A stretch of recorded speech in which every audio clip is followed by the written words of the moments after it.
Elliotte Friedman is going to join us right now on the phone. Hello, Elliotte. Hello to you, and your reaction to the news on Friday. You know, Matt, I don't think anybody was incredibly surprised. I think we believed that the league would would decide not to reopen the CBA. I think if you're a fan, it's good news. Anything that brings you closer to peace is the right thing.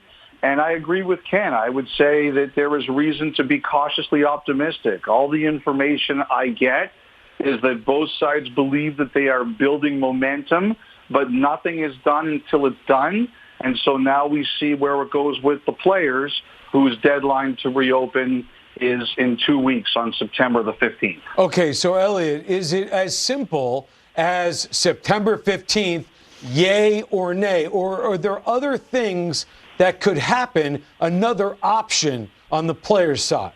There's a couple of things that could happen, Matt. First of all, the players are meeting. Next week is the NHL's big media event where a player from each team at least is invited to a central location, and they do a bunch of interviews and poses with all the TV networks and other media. And that's in Chicago, and it's next Thursday and Friday.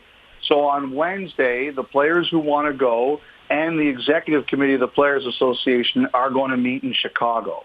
Now, I know they're going to be discussing CBA issues. So a couple things could happen.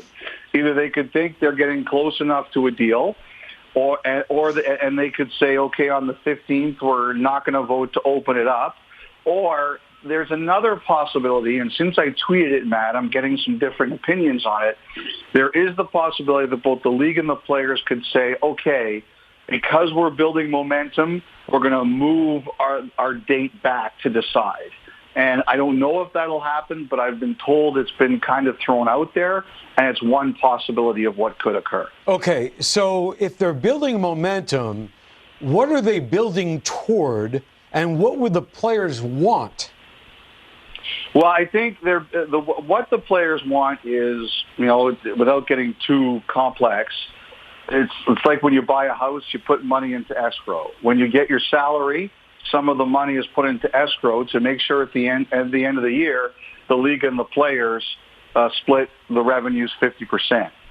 The players feel that if some of the things that they pay for could be moved into what the league pays for, then their escrow would go down.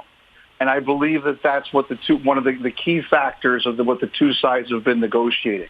I think there's going to be other parts of this. We've heard reports about a new international calendar. For example, a World Cup of Hockey in the middle of the 2020-2021 season, February 2021. I think that's something the league would really like to do. The possibility of the Olympics. The players didn't go last time. It's something they love to do, and the players who don't go to the Olympics love to have an in-season vacation. I think that all of that is on the table, but the big thing is that who pays for what kind of debate, and they're trying to work it out. I think, I think that it's usually like any negotiation.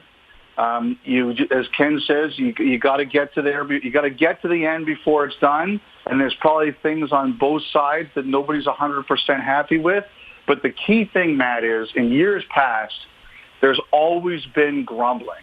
You've never had a problem as a reporter getting someone to grumble to you on or off the record. This time around, it's very different. Most people on both sides don't want to rock the boat. They think there's a reason to keep everything safe and the water calm, and I think that's what they're trying to work towards. Okay, but Elliotte, my understanding here is if they reopen it, we have labor peace for 1 more year guaranteed. If they don't reopen it, we have 3 more years. Now, do the players really want to run the risk of ruining what they have and maybe not even getting what they want for 1 year? I think, Matt, that most players would tell you that they're mostly happy with the one dispute we mentioned earlier. So I think if the two sides can sort it out, and I think they know the fans don't want any more stoppages. I think there's a lot of fatigue on both sides when it comes to that. I think they know that the ideally what they would like to do is keep the peace. And I think that's what the players prefer to do. But you have to negotiate to get there. Elliotte Friedman, NHL Network insider, thank you. I'm sure we'll be reading your tweets and your stories in the coming days.